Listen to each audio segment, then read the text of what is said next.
Thank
you all so very much for coming to our celebration of Jewish creativity. And I'm so excited that, by the way, just so you know, I'm Brianna Kaplan-Sayers. I'm the founder of Intergalactic Afikoman, and we're so happy to invite you to this beautiful celebration of Jewish creativity. And I'm so happy that we started it off with Sarah Aroeste's beautiful song, which I'm going to try. I'm in Ashkafard. I'm half Sephardic, but Beilamos. And it's just absolutely beautiful. The dancing, the creativity, and that's an original Ladino song by Sarah. And this is all a celebration of Jewish creativity. And we just wanted to start it off with that.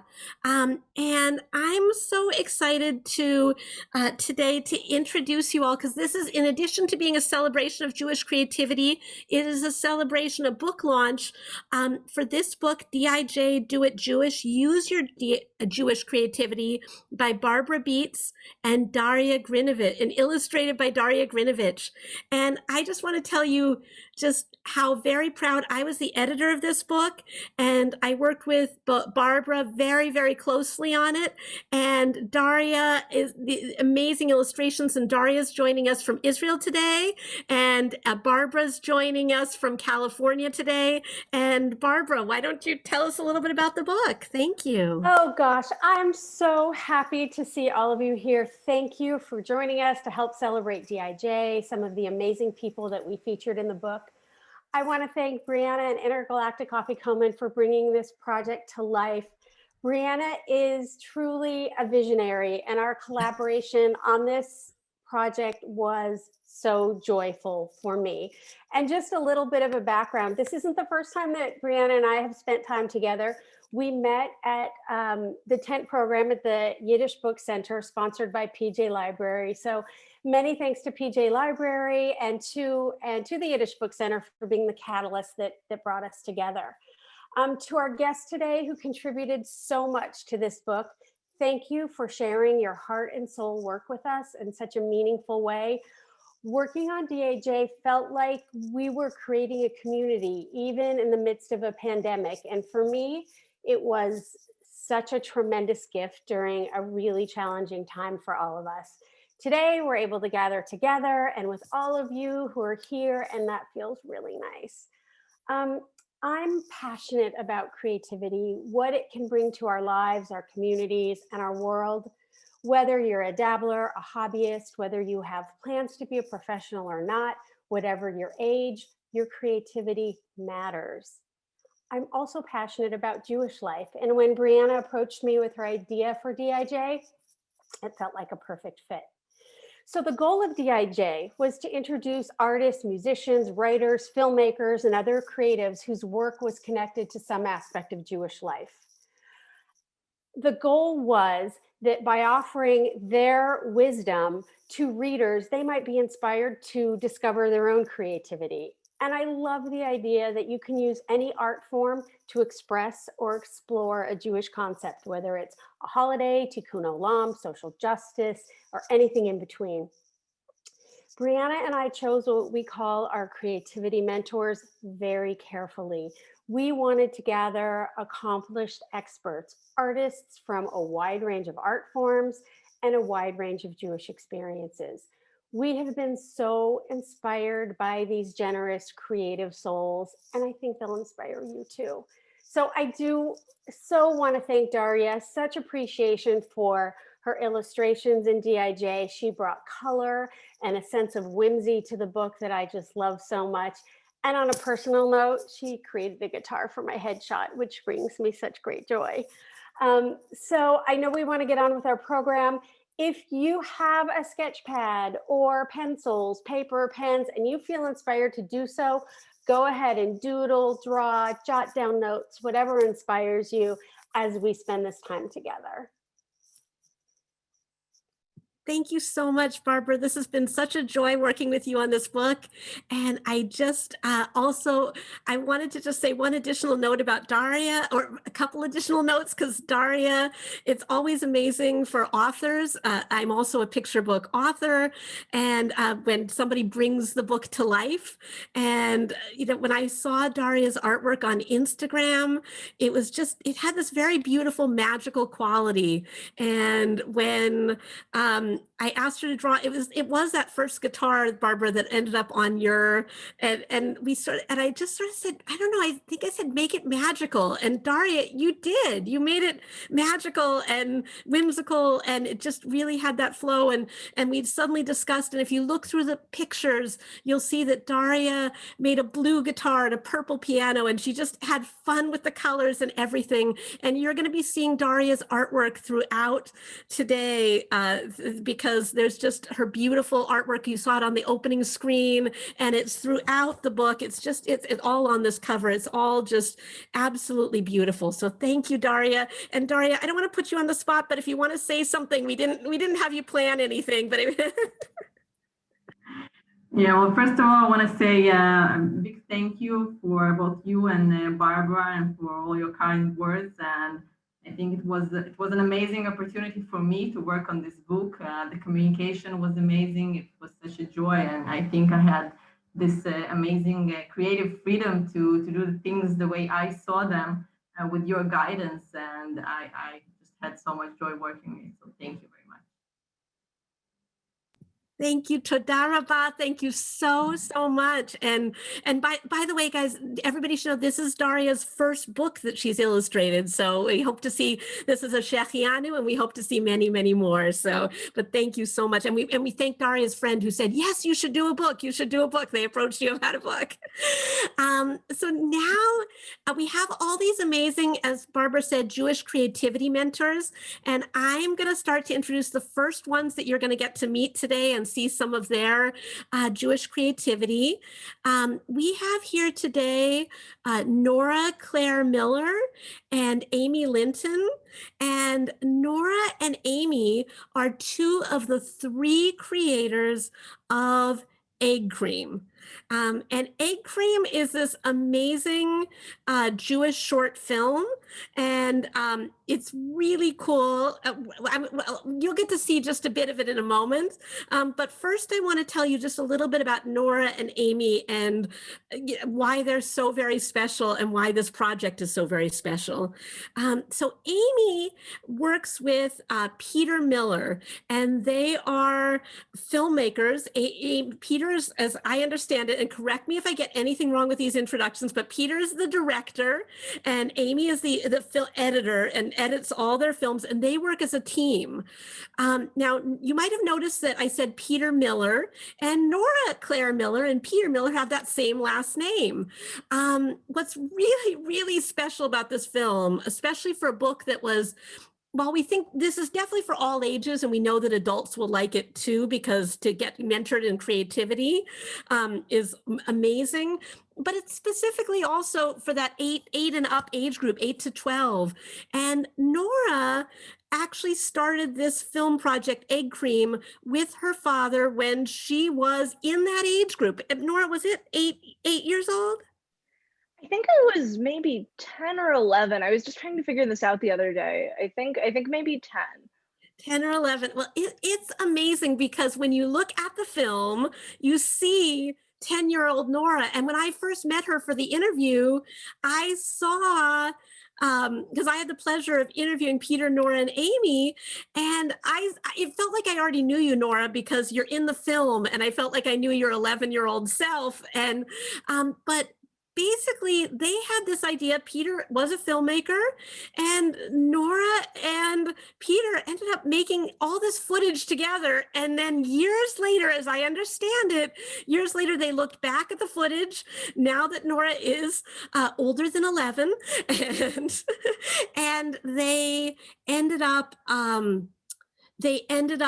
editing it together. Amy edited it, and they put it into this beautiful film that's been shown at Jewish film festivals all over the country. And right now, we're going to let you all, because we want for each creativity expert not just to talk to them, but to show you some of their creativity. So right now, we're about to show you the trailer for Egg Cream.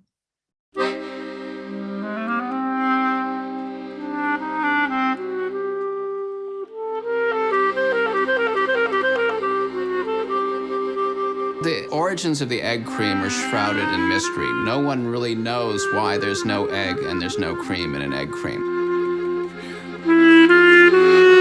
So how do you make an egg cream anyway? You want? I'll show you how.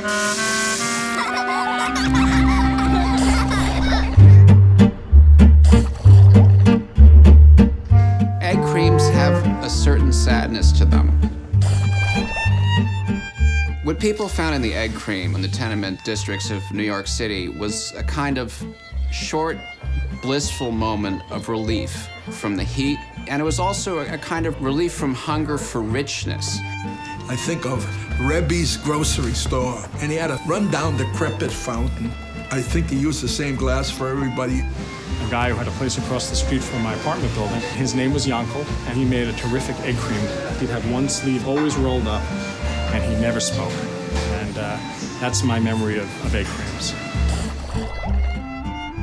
You take that little moment of drinking the egg cream, which you sort of treasure for the rest of the day, because that's the only moment where you really have something good in your life.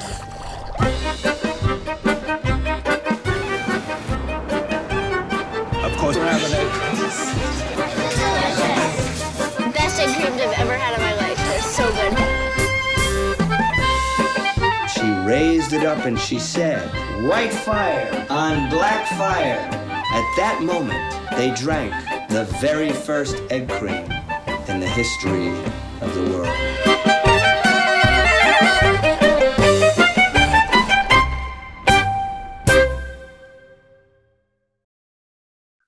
Oh my goodness, thank you so much. I'm really glad. And guys, the film is amazing. And then to find a film, Nora, that had an 11-year-old protagonist, and they started shooting, they ended the film at Nora's bat mitzvah. So, I mean, you got to see the whole thing. It's amazing.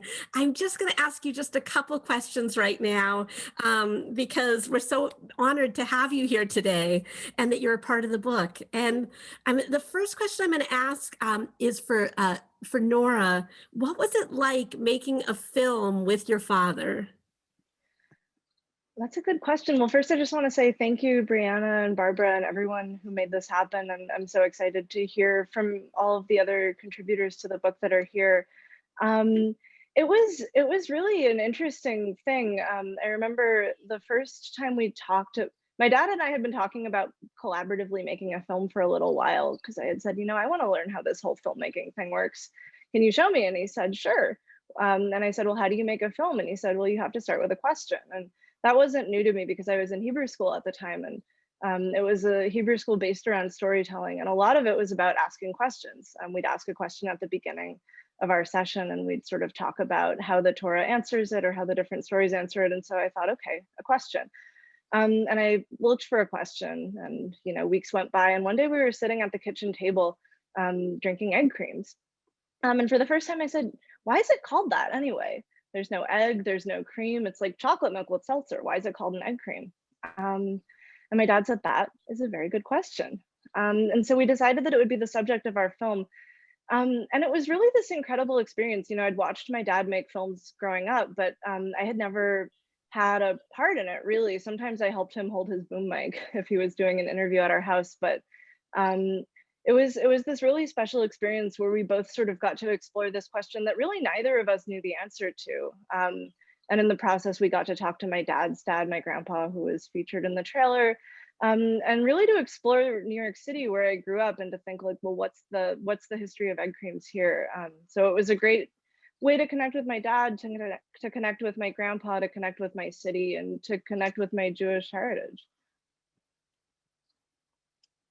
That's amazing. And guys, learning all the Jewish connections and learning for me about Nora's amazing Hebrew school teacher, because I know that I'm sure there are Hebrew school teachers out there, and I'm a Hebrew school teacher, and Jerry, and he was amazing in that focus on questions.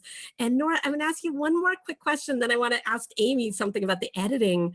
But could you just tell them about your vest, because I loved what you shared with me about your vest, and I know that might not be something you noticed, but now I will always notice Nora's vest when I watch this film. Yeah, so when we started shooting the film, I was 10 or 11, and I had this dark green puffy vest that I wore over a sweatshirt, and it was like my favorite thing because it reminded me of that movie Back to the Future, where he wears the orange puffy vest. Everyone thinks it's a life jacket. I wore that thing everywhere. I loved it. When we started the film, it fit me perfectly. And we wanted, for continuity's sake, at first, for me to be wearing the vest on every shoot, which was great at first, but then I started to grow. And by the end of it, the vest hardly fit me. And it was an interesting thing to make a movie that grows up with you, and to watch yourself changing over the course of the film. And even when I watch it now, I think it's interesting to see my hair go through many iterations, and I don't know. Yeah, I think it's funny that vest was the constant, the vest and the egg cream, as everything changed around those two things. Thank you. And I actually, before I ask Amy your question, I just want to tell everybody that Nora shared with us an amazing recipe for egg cream that is in the book. And she's actually going to even agreed to make us a video of how she makes egg cream. And she has very particular ideas about how to make an egg cream, what chocolate syrup you use, what exactly how you tilt it, exactly the spoon. So her word for word instructions are in the book. And we want you to think of that as a little refreshment for today, because we wish it wasn't a Zoom party. We wish it was a live party, and we could give you all an egg cream. So enjoy your egg cream.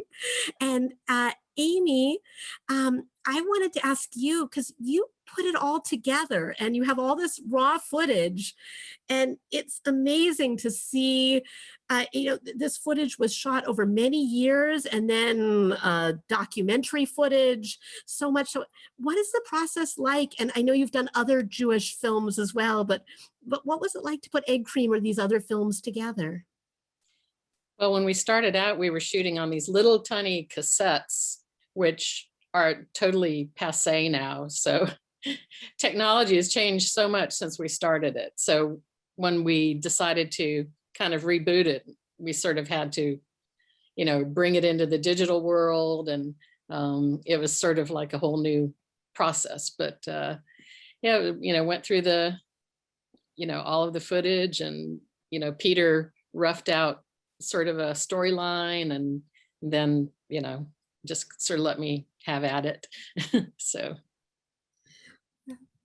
That's amazing. And it's so exciting. And I loved how we have all these quotes in the book, and Peter was so sorry you couldn't be here today, but he shared that, filmmaking is really much more about telling a story than about all the, putting that story together.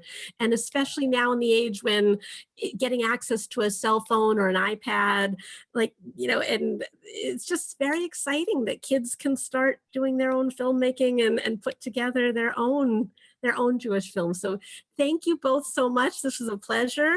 And we're now gonna go on and share another exciting expert. This was amazing. Oh, and there's the egg cream recipe has been shared now nicely in there. So if you'd like access to Nora's beautiful egg cream recipe, because it's really good. It's really, really delicious. So thank you. Yay. And now Barbara. Thank you. Thank you. And Barbara? Well, I'm really excited to introduce you all to my friend, Harriete Estelle Berman. Harriete is so delightful. I just loved our time together. Harriete creates Judaica from found objects. So what that means is that she uses recycled materials in her art. She has a series of Seder plates that she's crafted from tin cans and old metal doll houses. I'm telling you, you guys are not going to look at your trash in the same way ever again.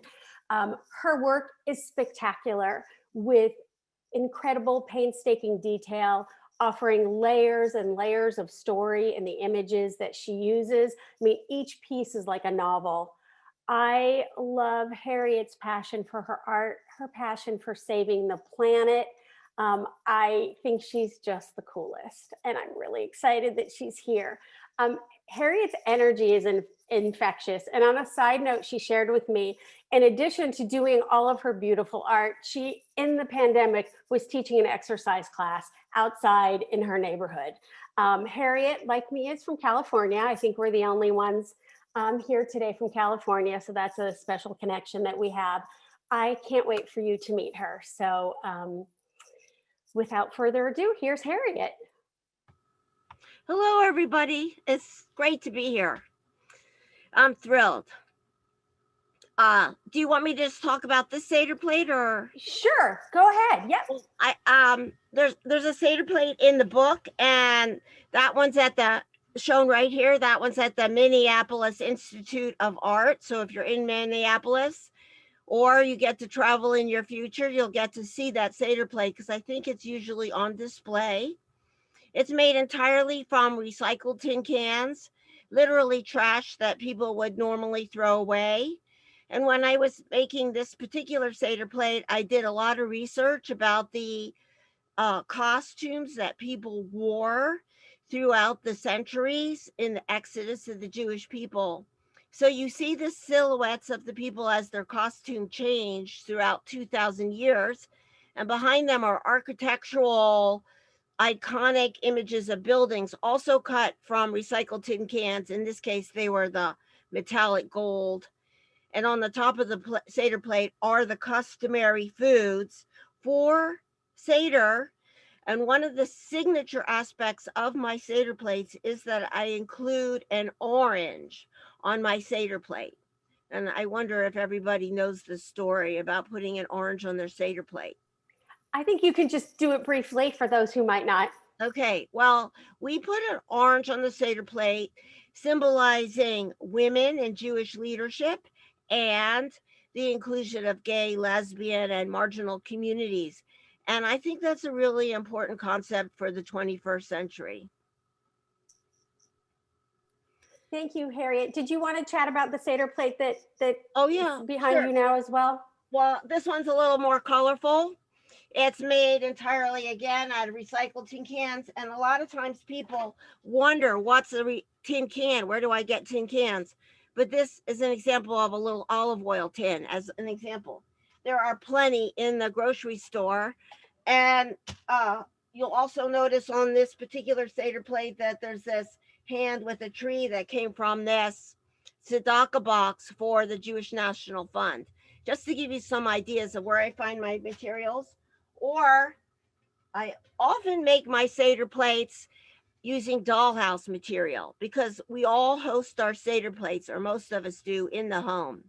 So making the framework for the Seder plate out of tin dollhouses kind of gives a framework for the Seder plate and for where Seders happen in everybody's house. Yeah. I love that, Harriet. And I have a question for you. What is the most unusual, or would be to us the most unusual recycled material you've used, and what did you use it to create? Well, recently I'm actually working with recycled plastic trash.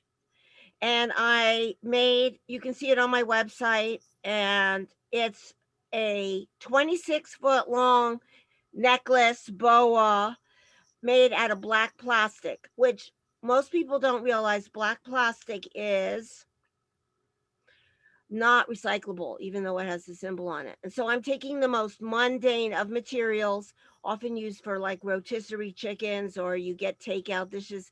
And really, though you might think it's recyclable, it's not, it's trash. And so it's just a way for people to think about how their impact on society as a whole. And it is the foundation for what you mentioned earlier, Tikkun Olam, the idea of saving our world and reuse and recycling.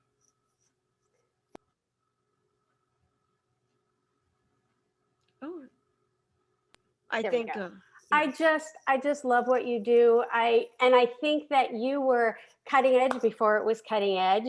And I love in the book the message that you give to kids that, you know, you can create beautiful art from a cereal box.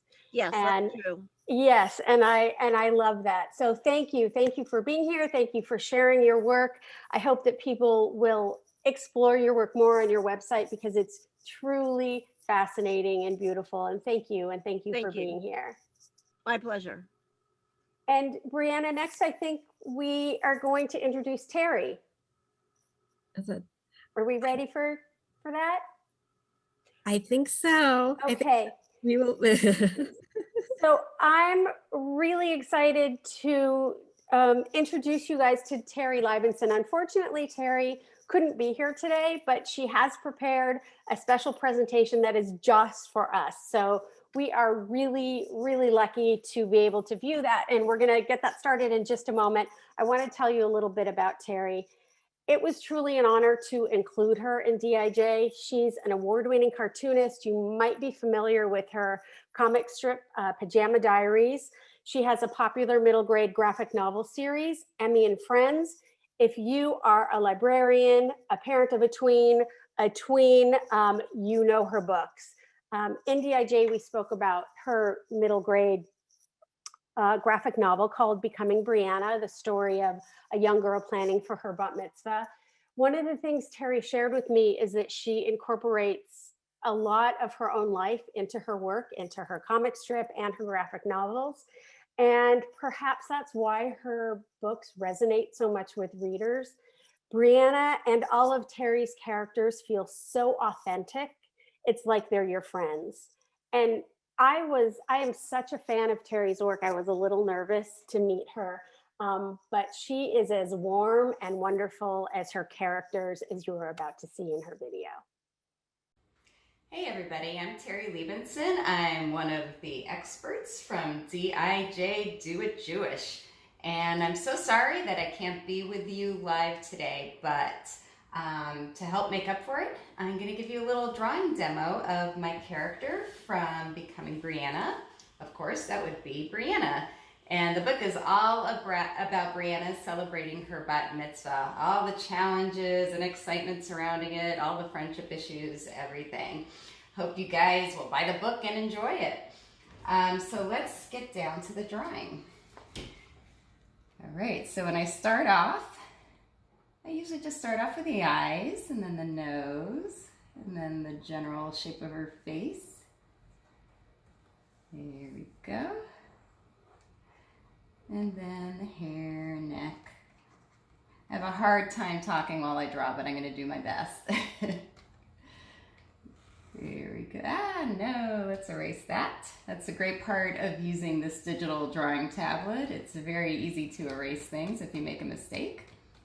And then I add some texture to her hair. So let's see, how should she be standing? Let's try this. Give her some attitude. And maybe have her holding something special, which I'll get back to in a minute.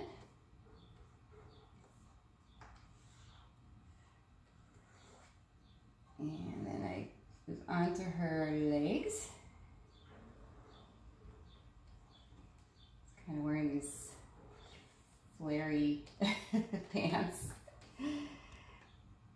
And let's see how that looks. Not too bad, but you know, gotta have her holding a very special book for today. Yay!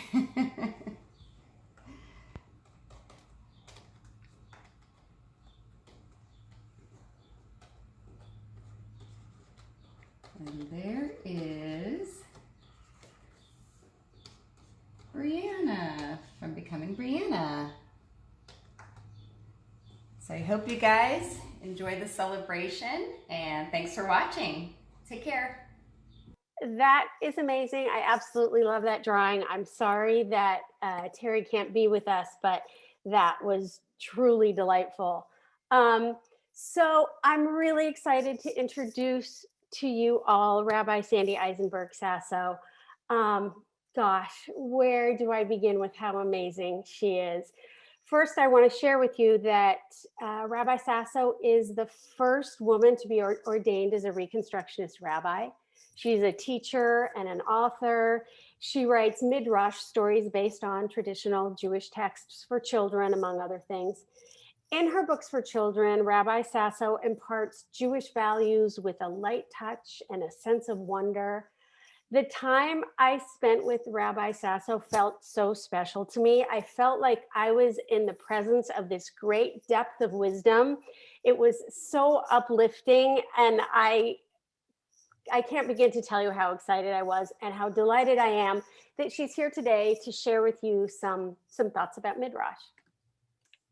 Well, thank you, Barbara. I'm really delighted to be here. And I have to say there's an extra amount of pleasure in listening to the other artists. It's one thing to see them in the pages of the beautiful book, but it's another thing to hear from them. And I only wish we could all be together so we could get to know each other better. And actually, two of the presentations felt like Midrash. Okay, so I'm gonna just piggyback on that. So when Nora said her Sunday school, I'd love to know which synagogue that was, said you begin by asking questions. That's really the beginning of Midrash. Can I ask you what school it was? Yeah, it was the Hava school at Anshe Chesed in New York. Okay, yes, I know that. Okay, that's great. I mean, that's what I talk about all the time. So you look at a Bible story and you start asking questions. That's the beginning of Midrash. And then Harriete with the recycled Seder plate and materials, in so many ways, what you're taking is the Bible story and you're recycling it through yourself and creating something even more beautiful that you never could have imagined. So that felt like we're really connected here. So to explain Midrash just a little bit, I'm going to ask you to sort of use your imagination. So imagine for a moment that you're Noah's wife from the biblical story of the flood.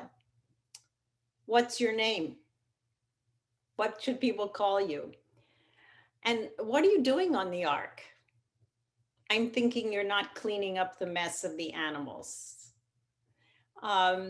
What are you feeling about all the destruction around you? I mean, did you look out at the water and what's happened?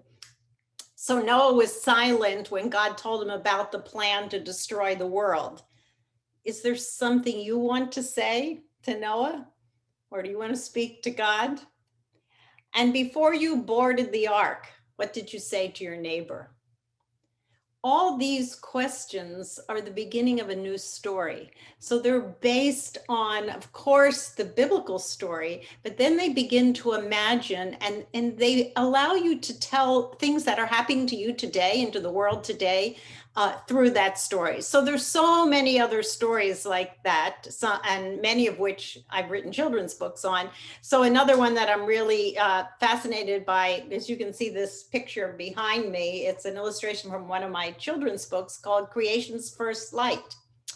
And it started out by asking the question, what is the light of the first day of creation? So if you read the story of creation, the fourth day says God created the sun and the moon, right? So what's this light? If it's not the sun or the moon, what light is it? And so I went back to look at different Jewish sources to discover there was a thought that there was a light before the sun and the moon, sort of a spiritual light by which we saw from one end of the earth to the other. And when Adam and Eve ate from the fruit of the tree of knowledge of good and evil, we lost that light. But then, you know, we can't be too pessimistic. The rabbis go on to say, no, there are many places you can find that light if you know where to look. And so this is a story of all the places where you can find that light. And so this is one of them in the Torah, but some of it had to do with in a field of memories, in a hug, in the eyes of a newborn baby. Where do you find that light? And one other example is the story of, we'll go back to early stories in Genesis, the story of Adam and Eve. When the sun sets for the first time, and Adam and Eve don't know if it'll ever rise again. How would they? And it's dark, and the world's going to be destroyed. It could be the end of the world. How do you get through the night? Midrash begins to answer that question. So the word midrash, so here's some examples of midrash. Noah's wife, which answers, she does have a name, Naamah. Finding the fruits of peace is the story of Cain and Abel. The text does not tell us what they argued about. It just said that, you know, Cain came to Abel and they were in the field and Cain killed Abel. So what were they arguing about? But God remembered his 4 different stories of women from creation to the promised land, and they're midrash. And a very big problem is the story of each part of creation thinking it's better than all the other parts until they come together and recognize they're all needed. So let me just say a brief word about what midrash is. The word itself means to search out, in a sense, to discover what is missing or troubling in the story we have, and to allow this ancient story to tell us something about our own lives. So midrash is both a product and a process. I mean, you can find collections of midrash written by the rabbis from about 400 to 1200 CE, in which they are interpreting the stories for a new generation. But it's also a process in which you can participate, because it's a way of reading these ancient stories that allow us not to just be descendants who receive those stories, but ancestors who share our spiritual quest with a new generation. So, you know, when it says at the very beginning of Genesis, when God began to create the heavens and the earth, they were without form or void. So basically what you're doing is when you begin to create, what you have in front of you is some material that's partially formed, but not completely formed. And you are a co-creator with God in continuing to create that story. So write midrash, become a character, be a witness, be an onlooker, sit at the same table with people from long, long ago and begin a conversation. Be open, and most of all, be surprised. When I write these stories, every time I work on them, I'm always surprised. Thank you, Rabbi Sasso, for that beautiful presentation. I had some questions for you that you answered within your presentation, but I do have a follow-up. I think, we in DIJ, we're encouraging, of course, all ages, but particularly kids to kind of embrace these creative projects and connect to their Jewish life. What if we had a young person who said, I don't really have a religious background. I don't know a lot. Can I do this? Can I start? Where do I begin when I don't even know what question I have? So the nice thing is you begin with the story. Okay, you tell the story of crossing the sea, right? We tell that always at Passover. And then we say, okay, I want you to be there at the sea before it splits. Okay, there you are. How do you feel? Are you afraid? Do you want to go back home? Do you want to put your toes in the water? Are you courageous? Are you going to stay back? So this is if you ask enough questions and you have enough of the story, you can begin to talk. And what happens is then you want to find out more. Oh, I wonder what other people said about what happened when we crossed the sea. So that leads you to even further discovery. I never thought about Noah's wife. And someone at Sunday school asked me, who is Noah's wife? And I was embarrassed to say, I have no idea who Noah's wife is. And so I went and I looked it up and I kept finding more and more materials. So anybody can do this. And it doesn't only have to be words. Okay, I mean, of course, traditional midrash are words. However, it can be a painting, paint your feelings of how it would have been on the ark. It can be a song, create a song. It can, there's so many ways of responding to this text if you use the process. And what's so fascinating, there are lots of collections of midrashim for young people. So that's something you can bring into a home or a classroom to broaden the understanding of the story. Thank you. I love that you're encouraging all of us to start with an I don't know, because I think that tends to stop us if we don't know something and we don't know where to start. And I love that you're encouraging us to start from that place and to keep moving. So thank you. Thank you for being here. Thank you for being part of the book and for contributing so very much. I'm really excited to introduce our next guest, Siona Benjamin. My friend Siona, I'm so excited to see you and to have you here today. Siona is a painter originally from Bombay. She grew up in the B'nai Israel community with predominantly Hindu and Muslim neighbors. Siona's distinctive paintings reflect her multicultural background. She's a Fulbright scholar among so many other accolades. And in a moment, we're going to share a clip from a film about Siona called Blue Like Me, which will tell you a lot about her. Siona is the most fascinating person. I'm so happy that I've had a chance to get to know her, that she's in our book. And now that I know Siona, I can't imagine not knowing her. We also have some exciting news to share about Siona in a little while, just a little bit of a tease. So I'm really excited to welcome Siona to say hello. And do you want to say a quick hello before we start your film?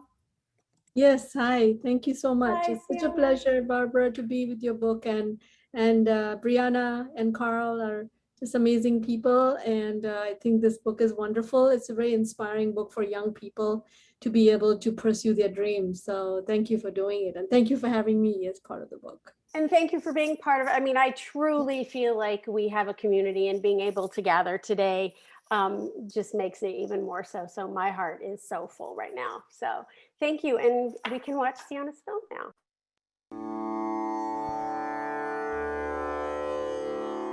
Siona is from Bombay in India.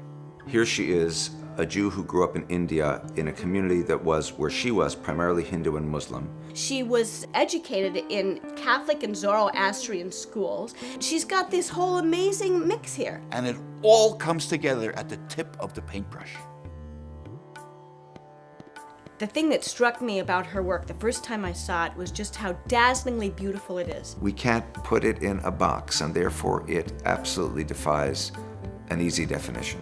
It's work that draws from many different artistic traditions, past and present. Siona is diverse. She is her own tapestry. She's not a melting pot. She's a rainbow. Why I choose a blue person, that figure for me has become a symbol of being a Jewish woman of color. So it's talking about being colored, being other. Being a light blue, it could be the color of the sky and the ocean, and that stretches all over the world. And so I could belong everywhere and nowhere at the same time. This is about a vision of the world which is constantly changing, in which one thing becomes another. The female figure becomes a menorah, which I think is really quite beautiful. She has written on one side of this figure in Hebrew the phrase tikkun ha'olam, repairing the world. The concept of Tikkun Olam comes out of the Kabbalah, and it goes back to a very old archetypal story about the shard. The universe is like a huge clay pot which has been shattered. And so Tikkun Olam is making the world better. That is a dominant theme within the artwork of Siona Benjamin. It's a question of home. What is home? What is the meaning of home? Home is an absolute, I would say, obsession. I mean, she's got a whole series, finding home, finding home, finding home. When I initially thought I needed to find a place or a home to belong to, you can put it that way, that I feel like an outsider no matter where I am, or you can take it also the other way, that I say I feel at home anywhere I am.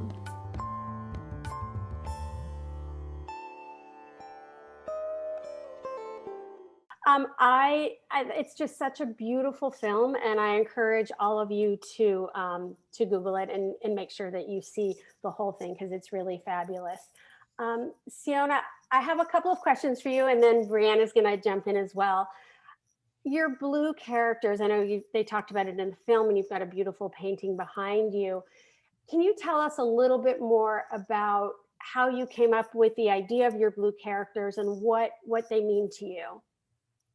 Sure. I very often I've been asked, Jew from India, how is that possible? Or I've heard of them, and is it possible for people to go all the way over there? And I said, no. I mean, Judaism kind of started in the Middle East, in Iraq and Iran, and even in the Genesis it says, that Abraham came from the land of Ur, which is in Baghdad and not in Eastern Europe. So after reminding people, it sort of became a joke for me, and I started thinking, what color should I paint my skin when I do my sort of theatrical, biographical kind of images, using actually Rabbi Sandy was saying, I'm very fond of Midrash. I studied Midrash with Rabbi Burton Wysotsky at JTS, and my work is very Midrash oriented. Behind me, the character is Lilith, actually. I love Lilith and all of the women in the Torah. And so making a character the color of blue, which is coming from Indian and Buddhist and all mythologies too, which I originate from, but also blue is the color of the sky and the ocean. And so it makes me belong everywhere and nowhere at the same time. So it gives me a grounding of being the other, of being a Jew of color, or whatever category you want to put me in. But it also makes me category-less, where I feel like the blue sort of gives me the horizon of the blue sky or the blue ocean, so that I don't belong everywhere. So my characters started taking shape in that way, and they grew and grew, and now they're a big part of me. And Brianna will tell you more about what I've done with her publishing company sometime soon. Yeah, I mean, I think one thing I just want to mention, I also think that people viewing your work, no matter who they are or what their background is, they can see themselves reflected back, which is a beautiful thing. So going back to the idea of community and the idea that creativity breeds creativity. So you you were featured in DIJ, but that is not the end of your connection with Intergalactic Afikoman. So I'll let you and Brianna tell the rest. Yes, I'm thankful to you actually, Barbara, because you introduced me to Brianna through this book, and then I'll let Brianna tell you what it is. Yes. Well, I'm grateful to both Barbara and Siona because basically Barbara and Siona had an interview and Siona mentioned, oh, tell your editor I would be interested in illustrating a picture book someday. And I basically said, oh my goodness, do we have any books that would really be like Siona Benjamin's style is so amazing, but do we have any books like that? And suddenly a book that I had acquired, and I'll be introducing the author soon when I talk about our wonderful authors at the end who are here, because she's here today. Thank you, Freda.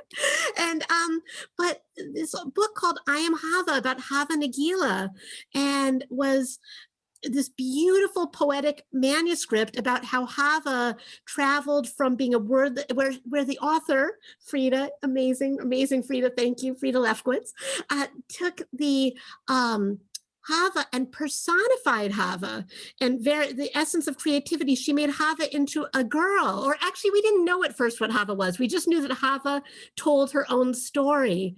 And then, so I said to Siona, would this be a book you'd be interested in? And it was so amazing because this was a very Ashkenazic, very Eastern European book.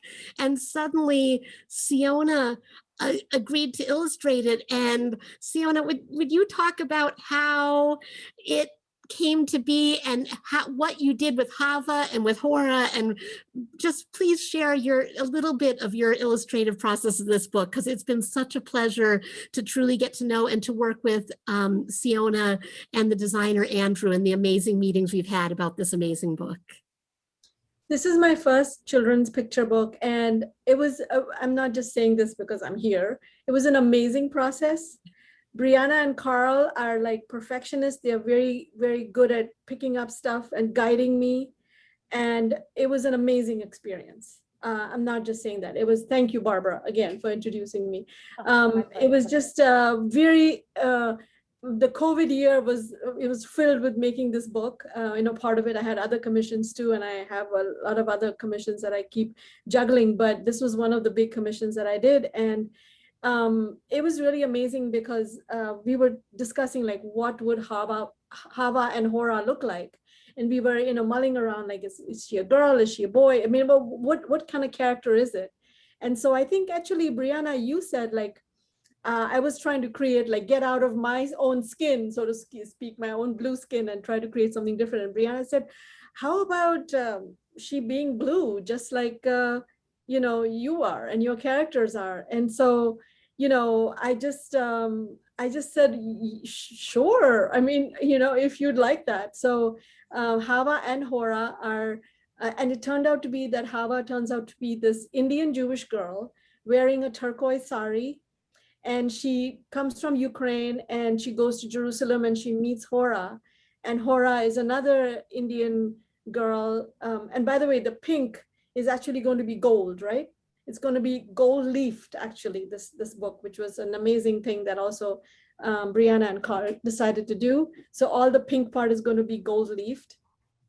And so, she meets Hora in Jerusalem, and it's a celebration of the song. But what we found when we were doing this book, when I was working closely with the whole team, that Hava and Hora become universal. She can come from anywhere and belong anywhere. And it's not just necessarily that a costume will determine who she is or where she comes from. So that was the main idea of the whole theme. And I think it was really wonderful to work on this. I mean, I miss meeting you guys for our bi-weekly meetings and discussing, the pages. Yes, I really do. This book is so beautiful that I could cry. But all the pink is going to be gold, just so that you know, right? Yes, that's just from Andrew. He had to put that in so they know what to do. But it makes me so happy, this book. Thank you, Siona. Thank you, Barbara. And thank you for the magic of DIJ, that one creative, it's like mitzvah goreret mitzvah, one mitzvah, one a good deed or Jewish command leads to another, and a creativity leads to more creativity. So thank you both so much. And this was a pleasure. And I'm now going to introduce our next creativity expert, who we're so happy was able to make it today, because Hillel Smith was coming back from the airport and we weren't sure if it was going to make it on time. And I was so happy, Hillel, when I saw you in your name there. So we have had, for each chapter, there's actually 2 experts. So there's like a creativity mentor and a creativity portrait, and it's just amazing. So when you get in, and by the way, you're only meeting about half of the experts today. And it's amazing how incredible everybody is, but you're lucky you get to meet both the art experts today, Siona and Hillel, and it's incredible. I just want to share with you a little bit about Hillel Smith. And Hillel, there's so much to share about you. I'm probably going to leave something out because he is so multi-talented artistically. But the first part that I became very interested in Hillel for was that Hillel does these amazing Jewish murals, huge artwork. And we're going to have one of his murals that's right here, a Hamotzi Lehem min haaretz. And but there are murals at Jewish summer camps, murals that he's done with kids. He's been the curator, and I apologize if I get anything wrong, but of the Jewish Street Art Festival in Jerusalem, where they had many artists of murals did art all over the city. And Hillel, in addition to that, he is, as you can tell from this beautiful letterwork, a graphic designer of Jewish, an expert in Jewish lettering. Hillel, I was lucky enough to attend one of your workshops at Limud on, he knows so much about the Aleph Bet and about Jewish lettering and the history as well. And if you're lucky enough ever to be near one of Hillel's friends, he makes a very limited edition Shalach Manot basket. Like, he makes his own Shalach Manot that he takes a single paper. He makes strict rules for himself, he described to me, and he makes a limited edition. One had, I think this year or last year's had light that shone through it. It's incredible. And he also has this amazing book of Parsha posters where he did for every Torah portion, he did a beautiful illustration. And that's just a fraction of what he's done. So he's illustrated some Haggadot as well. So Hillel, if you would share with us a little bit about if you want to share about your art, big or small, or big and small, but please share with us just a little bit. Thank you. Sure. So it is so lovely to be in such amazing company with all of these other incredible artists.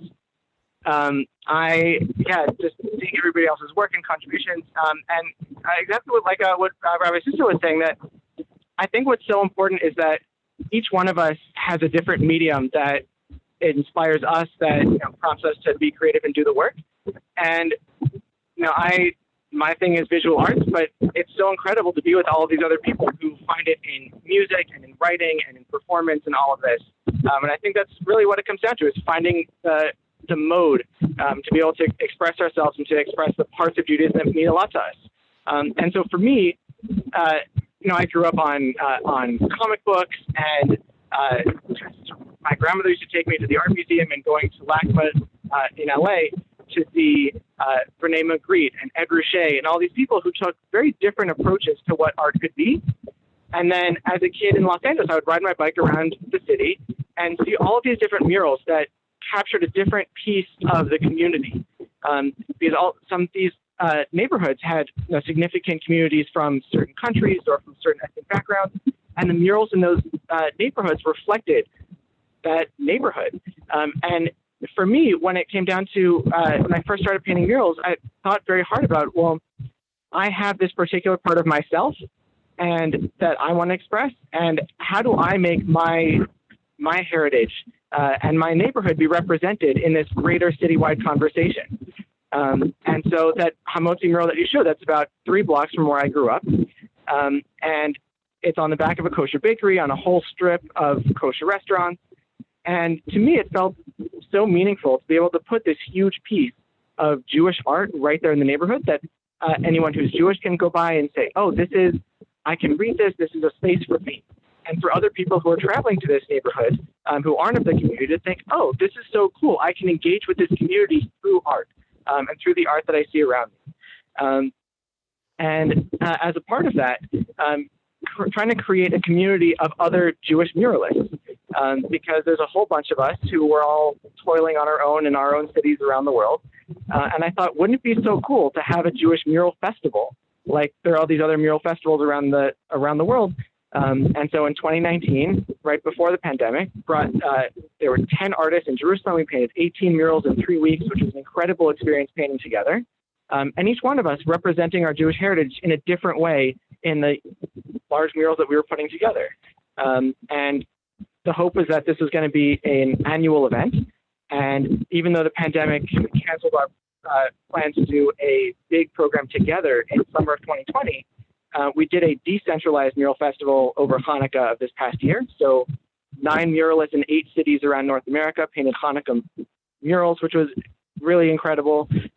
We just did it again for Passover. 4 muralists in 3 cities painted murals about different contemporary issues facing society as part of a think about what contemporary plagues are we dealing with today.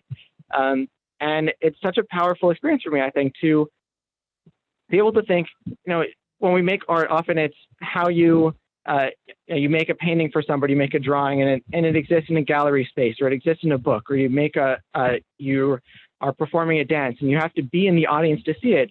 And what I think is so amazing about street art is I can paint a piece on a wall, and it just lives there out in the neighborhood, and people stumble by it and encounter it when they're not expecting to see art or to engage with Jewish content.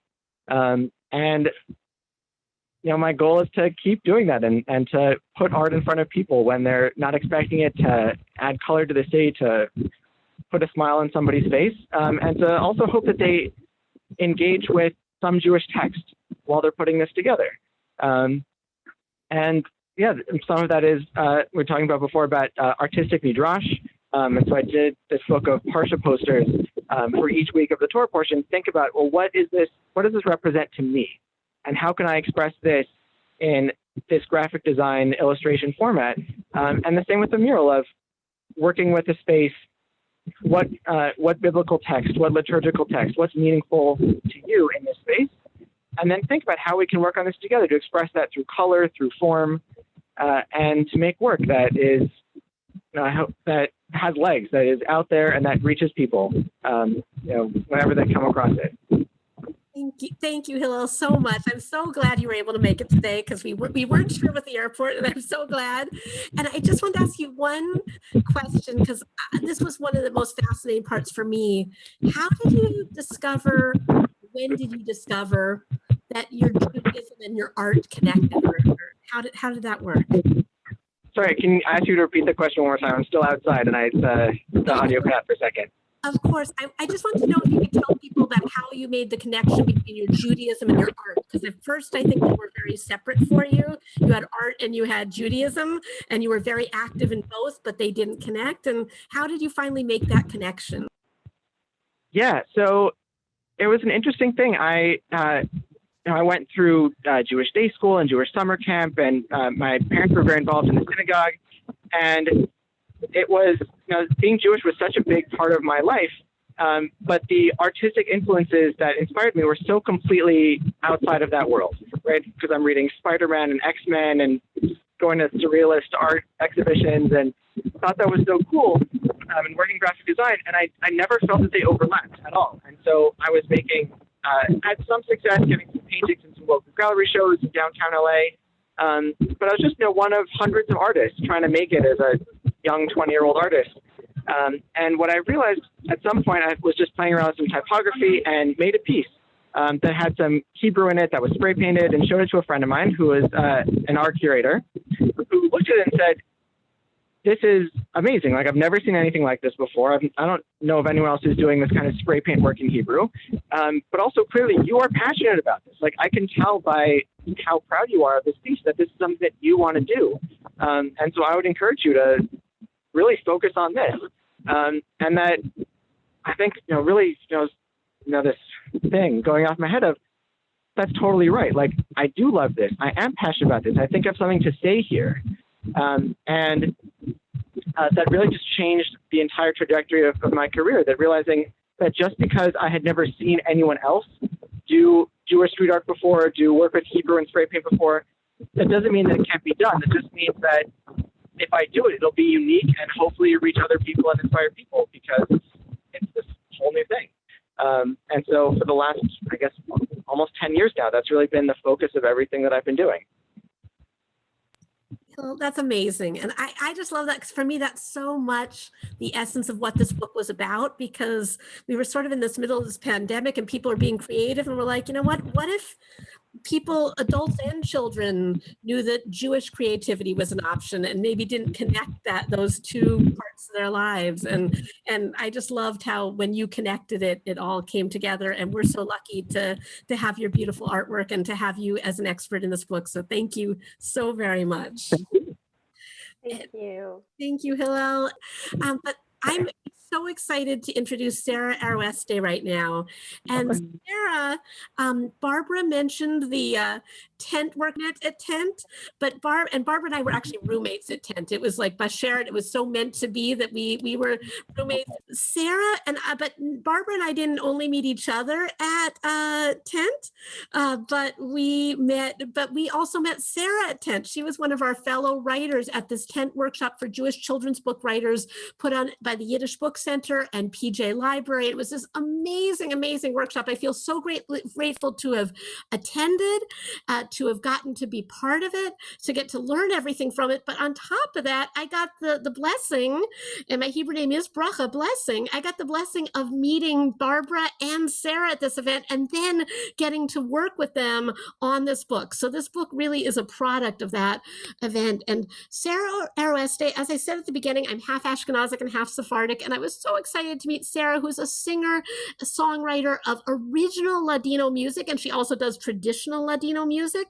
But Sarah actually she has trained in opera, through her opera teacher, discovered a connection to Ladino music, because he also was a Ladino, a lover of Ladino music and a fan, and got her involved in it. And Sarah then started making her own original Ladino music, which is amazing. And she makes Ladino children's music, Ladino music for adults, and Ladino rock music. And when Sarah shared with me during our interview the quote that, "Mom, I want to be a Ladino rock star," or some quote like that, that became the quote that started the chapter. And that got us to give everybody else a great quote to start their chapter. It was just amazing. And Sarah, I feel so blessed after having gotten to know Sarah. I've heard her present many places. We've heard her also give lectures on Sephardic cooking. And I have to go 1 second. I have to find one thing, because Sarah, I was lucky enough to hear you present at Kveller with my mom. And we heard you say these words. And I said, I have to say this to Sarah when she presents at the celebration of Jewish creativity. So I'm going to do my best Ladino accent, but I studied French in school, not Spanish, so I'll do my best. Esta persona es una huerta. This person is a garden. And Sarah taught us that is the best compliment one can give, this amazing Ladino compliment. And I said, I need to say this as Sarah's introduction. And we're going to be so lucky, because right now Sarah is going to perform for us an original piece in Ladino. Thank you, Sarah. Please take it away. Thank you, Brianna. So I should say that it was back in, I think, 2000, over 20 years ago, I approached my my single mother, and I said, "Mom, I want to start a Ladino rock band." And you can imagine how she felt about that. But 20 years later, look who's laughing. The song that we started off this session, this beautiful, beautiful session with, and the one I'm about to sing actually comes from my fifth record, I think, called Together and Juntos, which is a family holiday album. So I picked holidays all throughout the Jewish calendar, the Hebrew calendar. And the first one was for Simchat Torah. The one I'm going to do right now is for one of my favorite holidays, and we're so lucky we get to celebrate it every week. This is a song that I wrote because I just love Havdalah so much. And today's Sunday, and I thought it would be a great way to set the tone for the rest of this week. It's a song I wrote called Buena Semana, which in Ladino means have a good week. And I wrote it actually in 3 different languages. In Hebrew, I incorporated the Hebrew blessings for Havdalah. I added a little bit of English to make it a little bit more accessible for a wider audience. And of course, I have a lot of Ladino in it. So there is a chorus, and I invite you to sing along if you feel so inclined. Alma, which is your soul, alma in Ladino and in Spanish, actually, and neshama, which is Hebrew, also for your soul. Alma, neshama is going to repeat over and over, and every time you hear it, I'll cue you, but you are more than welcome to sing along. So I wish for all of you still here a buena semana. Here we go.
Alma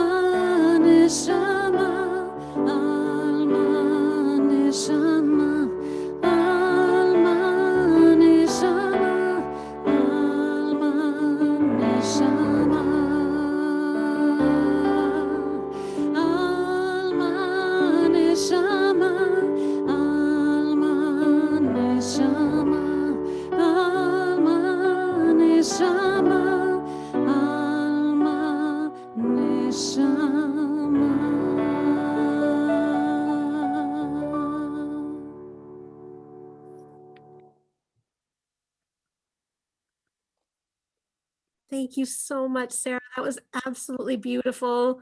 It's just what I'm just so happy. We knew we had to have that as a final presentation, but I hate to say anything after, but I do want to ask you a couple of questions. I wanted to ask you, and I know this, but a little bit, but did you grow up with what Ladino did you grow up with? Yeah, hardly any. My grandfather was born in Macedonia, and I have a very typical immigrant story, really probably the same as most of the people here, that my family was escaping war. In their case, it was the Balkan Wars in 1912 and 1913. And when they came to America, they wanted to leave the old country behind. They wanted to assimilate and become American as quickly as possible. So sadly, the Ladino tradition was not passed on to my mother's generation. However, that being said, I was brought up on a very, very proud sense of my Sephardic heritage. So between the foods and the family gatherings, my family is enormous. My grandfather was the oldest of 9 brothers and sisters, and I grew up predominantly with my mother's side of the family. And all of our gatherings were so infused with a very strong sense of Sephardic identity. And every time I asked my elders to speak to me in Ladino, they'd either forgotten it or it just wasn't of interest to them. So I demanded, as I got older, to have access to this material. So you were right, Brianna, when you said that I trained as an opera singer, and I found myself at an opera house in Tel Aviv. And my coach there was the great Nico Castell, who is not just a Ladino enthusiast, but he's one of the greatest Ladino singers of all time.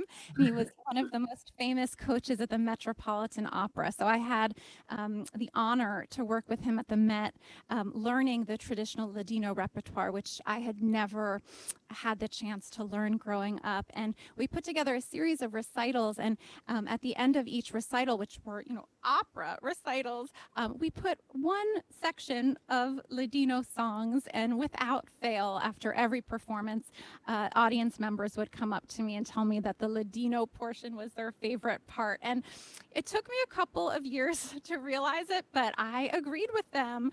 The opera repertoire, as beautiful as it is, just did not speak to my soul, my alma, the same way that the Ladino music of my heritage did. So it took me a few years to make the switch, but I've now been composing solely in Ladino for over 20 years now. Wow, Sarah, thank you so much. Thank you so much for being here today and for sharing that beautiful song. And you're beautiful. And my Sephardic self is also so happy that there was Ladino at this event and Ladino in this book and this creativity. And thank you, Toda Rabba.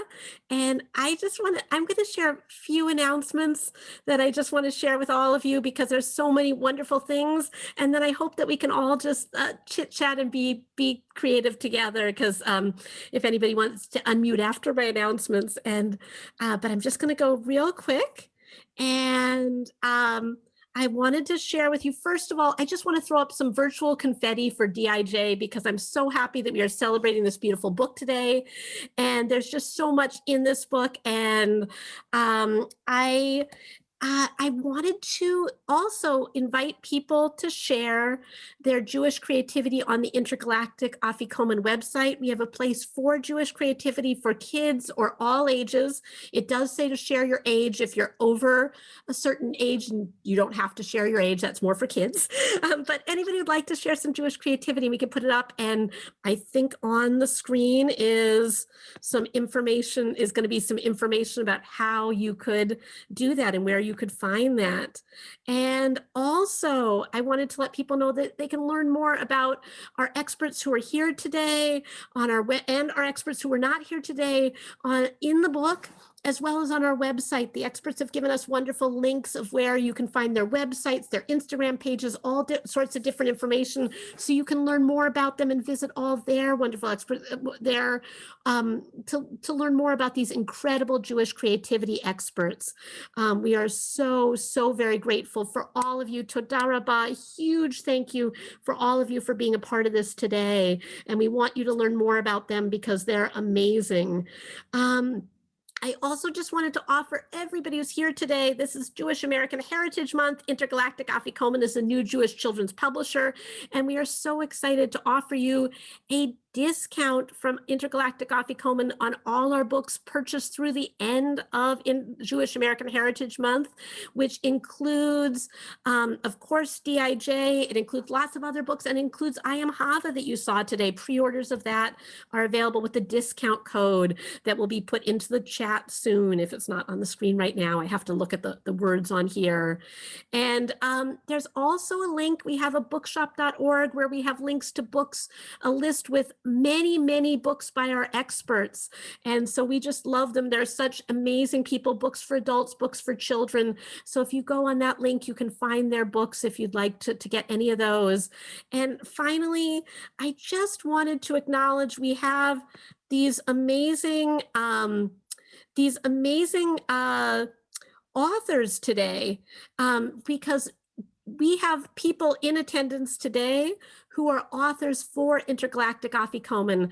I mentioned Freda Lewkowicz, the author of I Am Hava. Freda's here today, and she wrote the words that inspired Siona's beautiful illustrations that you saw.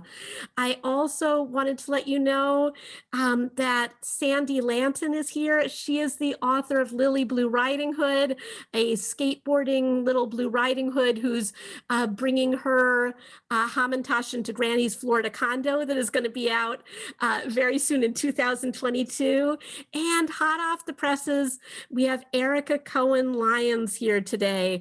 And Erica's here. That's not even announced on our, I'm going to get it up on our website, but Erica just signed her contract for a book called About Nama, believe it or not, you heard about today, called Counting on Nama, a STEM, science and technology, math-oriented midrash about Nama, Noah's wife, and her tale of Noah and Nama's ark.